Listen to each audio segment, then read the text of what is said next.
Hello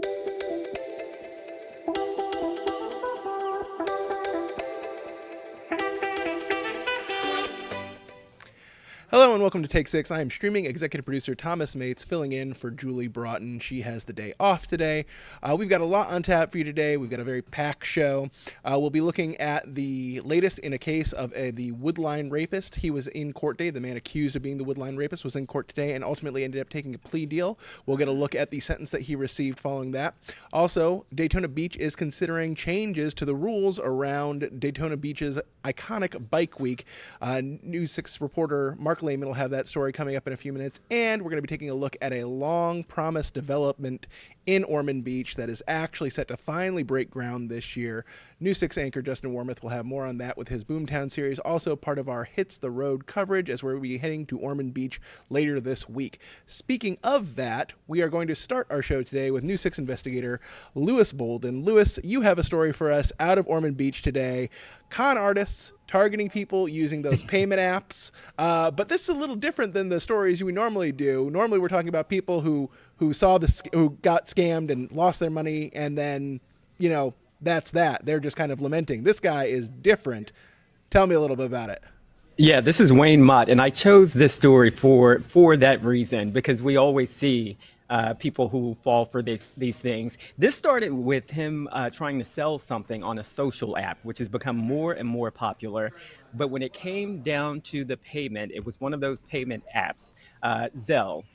He was almost taken for some money, but he did everything right. Take a look. It's critical because they're slick and they're fast. When Wayne Mott posted this ad on the Nextdoor app selling a sectional sofa and coffee table, he says he immediately got a message. The person in the chat indicated that her husband would be in the area and they were really interested and wanted to pick up the furniture that day. They exchanged messages through the app, and the person offered to pay even before picking it up. They decided to use Zelle, a peer-to-peer money transfer service that's often offered through your bank. Zelle. Look for it in your banking app. But then Mott got this email claiming the payment was pending due to an invalid business account. He was asked to send an additional $500 to initiate the transaction, promising a refund once the payment was processed. Immediately, alarm went off in my head because Zelle is instantaneous. The crook suggested he call Zelle to verify everything was fine and even provided him a number. Second alarm. Instead, Mott went online, found a number for Zelle himself, and they confirmed it was fraud. And so did the email address. Upon closer inspection, it came from teamzellpay1@gmail.com. Clearly not legitimate. I wanted to do this with you guys because I want people to understand how easy it is to get sucked in. One of the most common scams that we see is called a peer-to-peer payment app scam. Corey Wagner is a senior industry analyst at security.org. They conducted a survey and found in 2024, 83% of people who use payment apps experienced some form of fraud or attempted fraud. That's up from 68% in 2023. The onus of responsibility to make sure the transaction is secure is on the user. Always verify the source of any payment requests. Never send money to unverified sources, and contact your bank or the payment service directly to confirm any transactions. I've never seen it happen with Zelle, so it's important that people are really vigilant about how they're managing their life. Again, Wayne did everything right in this case, and that's why we like that story. But these apps, you just have to know how they work. With Zelle, they never send out emails like that. And you have to know that with Zelle, it is instant. Like he said, it's like handing over cash to somebody. So the onus is on you to make sure who's on the other end of it and make sure the money is going to who you think it's going to. Wow. And I mean, that good for him, first of all, for catching those red flags. Is it just something that he's always vigilant about, or what was it about this that didn't pass the smell test? He sort of works in the tech industry, so he's a tech savvy guy. And another good point is when you get those emails, you never call the number on the email. In this particular case, they were messaging in the Nextdoor app. And they said, I'm sure you want to make sure this is on the up and up, so here's the number to Zelle. But he didn't do that. Yeah. He went and found the number independently. And we have another story that's coming up about that. It's called a business email compromise, where they do similar things. So if you get an email, and never call the number on the email, never trust the instructions from the email, always verify them independently. Yeah, the most staggering thing for me in that, not just the fact that he caught this before anything bad happened to him, but that number, 83% last year. 83% of those users, and those payment apps are ubiquitous. I've got 2 of them, 3 of them maybe on my phone. Like 83% of that means, 8 of the 10 people in this room with us right now I've possibly encountered this. Yes, that is a staggering number. And don't get me wrong, listen, I love them. I love Zelle. I used it last night. Cash App, Venmo, all of them. It's just so convenient. You just have to be very careful and know who's on the other end and make sure the money is going to who you think it's going to. But yeah, they're very convenient. Yeah, and especially now, like you said, with those Facebook Marketplace and all those other apps that allow you to buy, sell, trade, just with your neighbors or any random Joe Blow on the street. You're extra. It's on you to be extra vigilant about who you're dealing with and who you're sending money to or getting money from.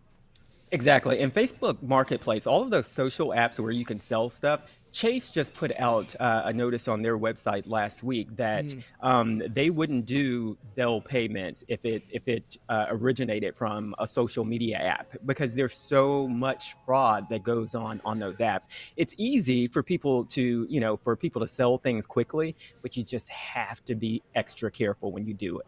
And I know a lot of these social media apps are now starting to get into a bit of those money transaction things. I know Facebook had a plan for it. X is definitely in the market to do that. And this is happening as the Consumer Finance Protection Bureau, is facing an uncertain future under the current Trump administration. So it's really going to be on every individual to watch their money. Absolutely. The onus is on you. Everybody, listen, I do schemes and ripoffs, okay? Everybody is after your money. So it is up to you to protect it. And like I said, these apps are convenient. I use them all the time. But you just have to pause for a beat. And if you feel in your gut that something's off, it probably is. That was the deal with Wayne. He just started to feel like, nah, this didn't feel right. That is a rosy view of the world. Everyone is after your money. That's what this business does to you, Lewis. It be dangers around every corner. But you're right. There's so many people out there just looking to part you from your hard-earned cash, and you want to make sure it's going to the right people and not, some no good Nick. Pardon my language. No, that is what this business does to you, because I am totally paranoid. I'm always with my friends. Don't click that link. Where did that come from? Watch that. Because you have to. Absolutely. All right, Lewis. Well, thank you so much for your time. This is going to be airing later today, tonight at 6, I believe. Yes. All right, excellent. We'll see you then, and you can find more on clickorlando.com/investigators. Lewis Bolden, thank you so much. All right, Thomas, take care. All right. Speaking of that individual who Lewis spoke with was out of Ormond Beach. And speaking of Ormond Beach, we are hitting the road to Ormond Beach later this week on Wednesday, on the 19th. And we want to see you there. Part of what we're doing out in Ormond Beach is just telling the stories of the community and the stuff that's important to you. And we know that development is a huge part of Central Florida's story right now. It is happening everywhere, including, smaller communities like Ormond Beach. And a long promised development is finally set to get underway this year, according to News 6 anchor Justin Warmoth. He has that coming up now in his Boomtown series. Take a look. This huge swath of land near I-95 and US 1 in Ormond Beach may not look like much now, but it's about to undergo a major transformation.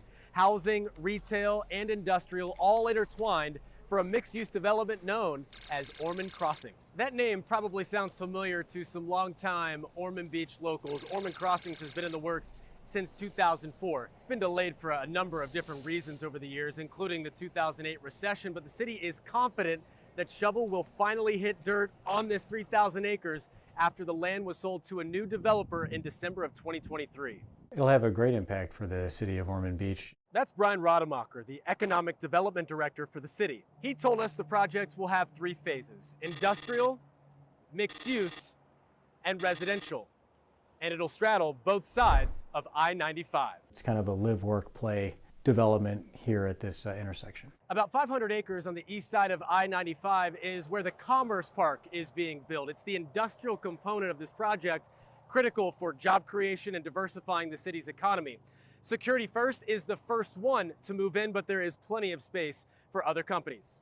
Around 2 million square feet of space will be set aside for light industrial, office, retail, and warehouse uses. For perspective, the average Costco is around 140,000 square feet, so like 14 Costco's worth of square footage for companies to expand or relocate here. And over on the west side of 95 is where the mixed use and residential portions of this project will be built. This is where the town center will take shape, featuring retail, restaurants, smaller offices mixed in with some apartments. Think of a mini downtown with some walkability, and on the western edge of the property, there's room for about 2,500 homes. Having it being so integrated, it really reduces one's need to go out onto the streets and to go somewhere else for their grocery shopping, for their restaurant, or for their retail.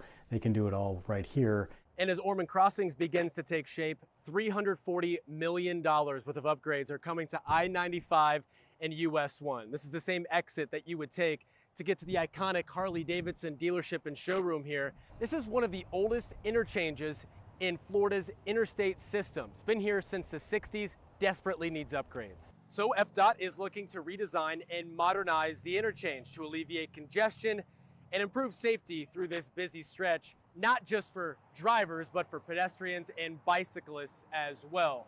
The goal is to have construction on this project happen sometime in 2027, which could line up perfectly with construction on Ormond Crossings. We'll have to wait and see.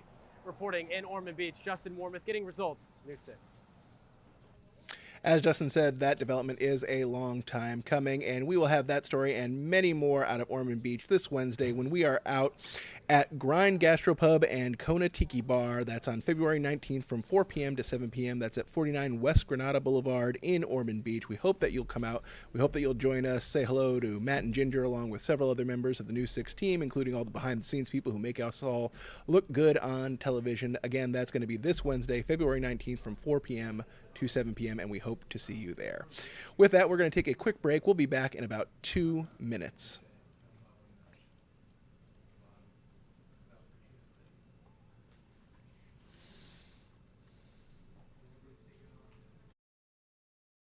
For nearly 2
Welcome back to Take 6. The time now is 12:44 on Monday, February 17th.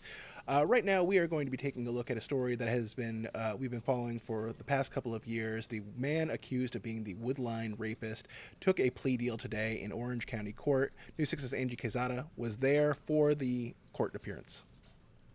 For nearly 2 decades, investigators searched for the man behind 2 brutal sexual assaults. Today, Dwight Harris admitted to those crimes, not by pleading guilty, but no contest, securing a 15-year prison sentence.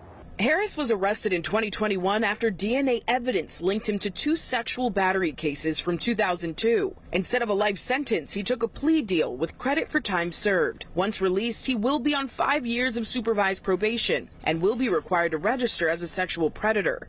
Investigators say Harris waited outside apartment complexes, attacking women as they returned home. They thought that this day would never have come. They thought this was cold cases forever. These would never have been solved. One victim speaking in court this morning on the trauma she lives with. 20 years of fear, anger, and grief. 15 years of a prison sentence, a fraction of the time I have spent trying to live in the wreckage you left behind. But even now, I know the difference between us. I did not choose what happened to me. You did. I did not steal another person's sense of safety, security, and dignity. You did. Now a mother of 2, she says she refuses to let Harris's actions define her. I just want to tell you how lucky your family is to have somebody like you. You are incredibly strong. You're incredibly brave. To come in here and share what you've been through over the last 2+ decades is very hard to do. And it takes a very strong person to do that. Orlando police say they're holding on to DNA evidence in cold case sexual assaults for 50 years, hoping that more cases just like this one will one day be solved. Reporting in Orlando, Angie Quezada, Getting Results, News 6. That was Angie Quezada reporting. As I said, we've been following that for a long time. You can find that all the stories that we've done on this in the past on clickorlando.com. We know that Daytona Beach is known for many things. The Daytona 500 was just this past weekend. Another iconic event in the city is Bike Week. Daytona Beach Bike Week is an annual event that draws thousands and thousands of people to the Daytona Beach area. Of course, that comes with a lot of rules and a lot of stress for the city and its police force and the city government as well. The city government is now considering some rule changes to the event. News 6 Mark Lehman has story. News 6's Mark Lehman has a story on how you can have your voice heard insofar as the changes that might come to Bike Week. Things along Daytona Beach's Main Street may be quiet now, but in less than 2 weeks, business will be booming. Motorcycles will flood the area for Bike Week, and tonight may shape the future of the event. Probably the biggest one that we have received some comment back is discussion about having parking on the beach side and in some of the residential areas. Jeffrey Brown is leading a discussion on updating the city's bike event master plan. During the 6 p.m. meeting, the public will give feedback on proposed changes, including an idea to allow parking in neighborhoods within a certain distance from Main Street. One of the things that we're looking at, we'll be asking during the meeting is a 1 mile radius, a half-mile radius. On top of the proposal for parking in residential neighborhoods, another possible change has to do with what we typically see in empty parking lots off of Main Street, and that's surrounding how much vendors would be paying for bike events. The city is looking at increasing vendor fees to be more in line with other bike events in Florida and out of state that charge higher rates. Because they're paying far more fees there, Sturgis, these other places. Sturgis is comparable in size. Brown says an update to bike event guidelines is overdue. After receiving feedback tonight, that will be brought to commissioners who may vote on the issue later this year. In Daytona Beach, Mark Lehman, Getting Results, News 6.